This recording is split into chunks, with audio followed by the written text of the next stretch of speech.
വിനോദ്, ഒരു കാര്യം കൂടി, ഇന്ത്യ ഈ മണിക്കൂറുകളിൽ നടത്തുന്ന നീക്കം സുപ്രധാനമാണല്ലോ. കഴിഞ്ഞ 48 മണിക്കൂറിനുള്ളിൽ അറബ് രാജ്യങ്ങളിലെ 8ഓളം അറബ് രാജ്യങ്ങളിലെ പ്രധാനപ്പെട്ട വ്യക്തികളുമായും ഭരണത്തലവന്മാരുമായിട്ടാണ് നരേന്ദ്രമോദി പ്രധാനമന്ത്രി ആശയവിനിമയം നടത്തിയത്. ഒരേ സമയം ആ രാജ്യങ്ങളിലുണ്ടായ അക്രമ സംഭവങ്ങളിൽ അവർക്കൊപ്പം നിൽക്കുകയും അത് അപലപിച്ചുകൊണ്ടുള്ള നിലപാടെടുക്കുന്നു. അവിടുത്തെക്കാരെ ഇന്ത്യക്കാരുടെ നിലവിലുള്ള സ്ഥിതിയിൽ ആശങ്ക പ്രകടിപ്പിക്കുകയും ഇന്ത്യ ചെയ്യുന്നുണ്ടല്ലോ. എന്താണ് ഇന്ത്യ ഈ വിഷയത്തിൽ സ്വീകരിക്കുന്ന നയതന്ത്രം?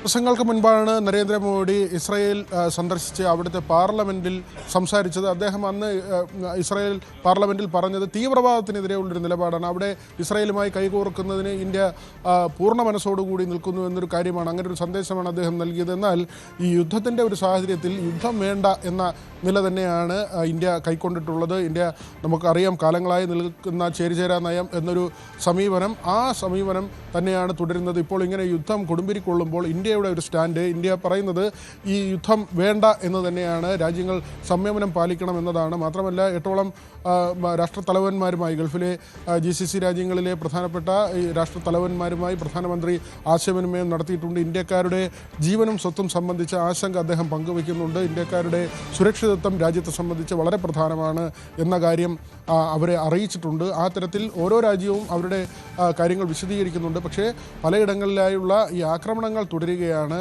അമേരിക്കൻ എംബസികൾ പലയിടങ്ങളിൽ ആക്രമിക്കപ്പെടുന്നു. സൗദിയിൽ ആക്രമിക്കപ്പെട്ടു. അതിനു മുൻപ് പാകിസ്ഥാനിൽ ജനക്കൂട്ടം അടിച്ചു തകർക്കുന്ന ഒരു നിലയുണ്ടായി. അങ്ങനെ അവരുടെ വിദേശ നയതന്ത്ര കേന്ദ്രങ്ങൾ ആക്രമിക്കപ്പെടുന്ന നിലയുണ്ട്. ആ ഒരു സാഹചര്യം നിലനിൽക്കുന്നു. അതിനപ്പുറത്തേക്കാണ് ഈ യുദ്ധത്തിൻ്റെ ഒരു സാഹചര്യം.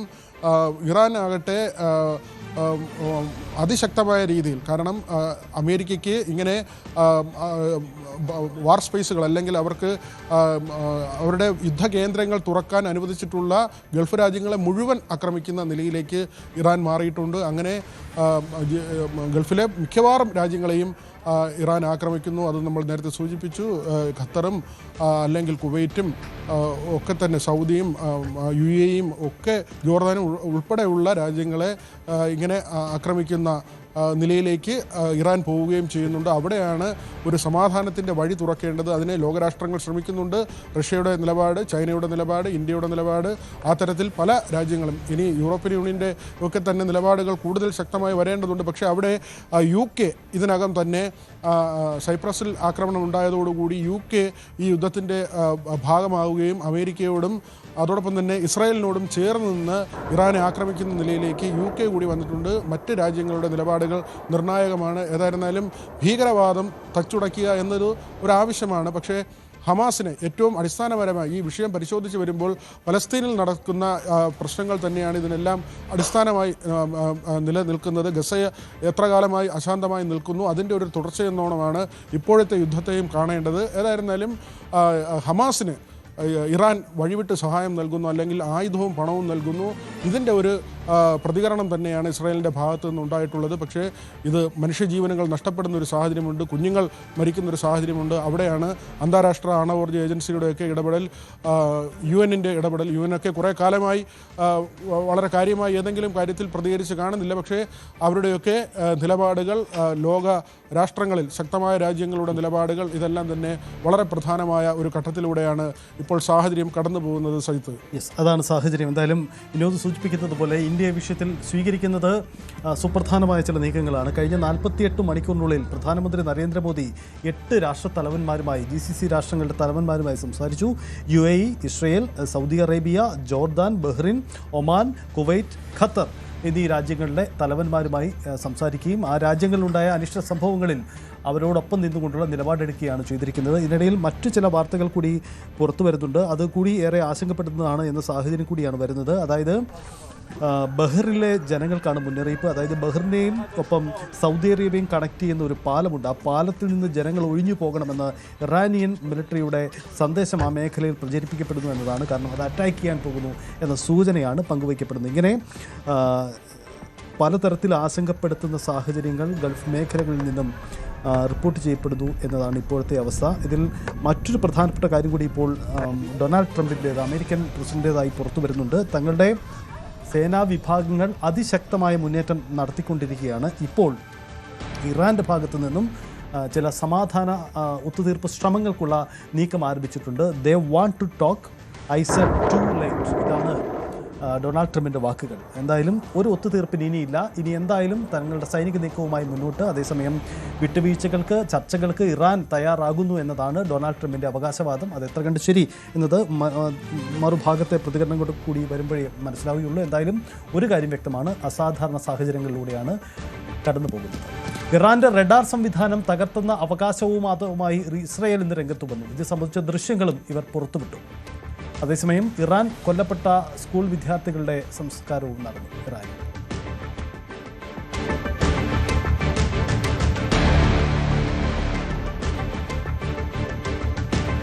ബെയ്റൂട്ടിൽ ഇസ്രയേൽ നടത്തിയ ആക്രമണത്തിന്റെ ദൃശ്യങ്ങളും ഇന്ന് പുറത്തു വന്നിട്ടുണ്ട്. വലിയ തരത്തിലാണ് ഹിസ്ബുള്ളയ്ക്കെതിരെ വലിയ നീക്കങ്ങളാണ് ഇസ്രയേൽ ആ മേഖലകളിൽ നടത്തിയത്.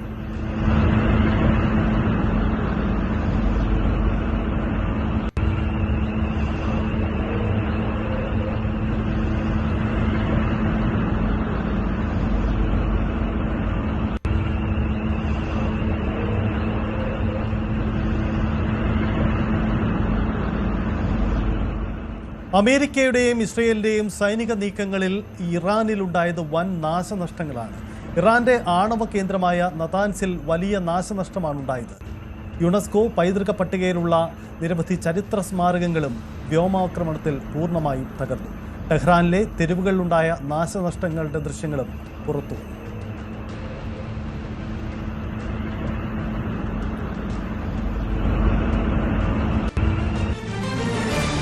നതാൻസ് ഇറാനിലെ തന്ത്രപ്രധാനമായ ഒരു പ്രവിശ്യയാണിത്. ആ പേര് ലോകരാജ്യങ്ങൾക്കിടയിൽ പോലും പലപ്പോഴും ആശങ്കയുണ്ടാക്കിയിട്ടുള്ള പേര് കൂടിയാണ്. പലപ്പോഴും നതാൻസിൻ്റെ പേരുണ്ടായ തർക്കങ്ങൾ തന്നെയാണ് ഇപ്പോഴത്തെ ഈ പശ്ചിമേഷ്യൻ സംഘർഷത്തിൻ്റെ അടിസ്ഥാനമായി മാറുന്നത്. കാരണം എന്താണ്? മറ്റൊന്നുമല്ല, നതാൻസിൽ ഇറാൻ നടപ്പിലാക്കി വരുന്ന ആണവ പരിപാടികളാണ്. ഇറാൻ്റെ ആണവ സമ്പുഷ്ടീകരണ കേന്ദ്രം സ്ഥിതി ചെയ്യുന്നത് ഈ നതാൻസിലാണ്. സ്വാഭാവികമായും നതാൻസിലെ ആണവ കേന്ദ്രം ലക്ഷ്യമിട്ടുകൊണ്ടായിരുന്നു ഇസ്രയേലിൻ്റെയും ഒപ്പം തന്നെ അമേരിക്കയുടെയും വളരെ പ്രധാനപ്പെട്ട സൈനിക നീക്കങ്ങൾ പലതും നടന്നത്. ആദ്യ ദിവസങ്ങൾ തന്നെ തങ്ങളുടെ ഈ ആണവ കേന്ദ്രം ആക്രമിക്കപ്പെട്ടു എന്ന കാര്യം ഇറാനും സ്ഥിരീകരിച്ചതാണ്. പക്ഷേ ഇപ്പോൾ ഏറ്റവും ഒടുവിലും പുറത്തു വരുന്ന ചില ദൃശ്യങ്ങൾ, ചില ചിത്രങ്ങൾ ആ ആണവ സമ്പുഷ്ടീകരണ കേന്ദ്രത്തിലുണ്ടായ നാശനഷ്ടങ്ങൾ എത്ര കണ്ട് വലുതാണെന്ന് തെളിയിക്കുന്നതാണ്. ഈ ദൃശ്യത്തിലേക്ക് വരുമ്പോൾ നമുക്കതിൻ്റെ തെളിവ് വളരെ വ്യക്തമായി തന്നെ മനസ്സിലാകും. ഈ വർഷം ജനുവരി 2025, അതായത് കഴിഞ്ഞ വർഷം 2025 ഈ ആണവ കേന്ദ്രത്തിൻ്റെ അന്നത്തെ ദൃശ്യമാണ് ഈ കാണുന്നത്.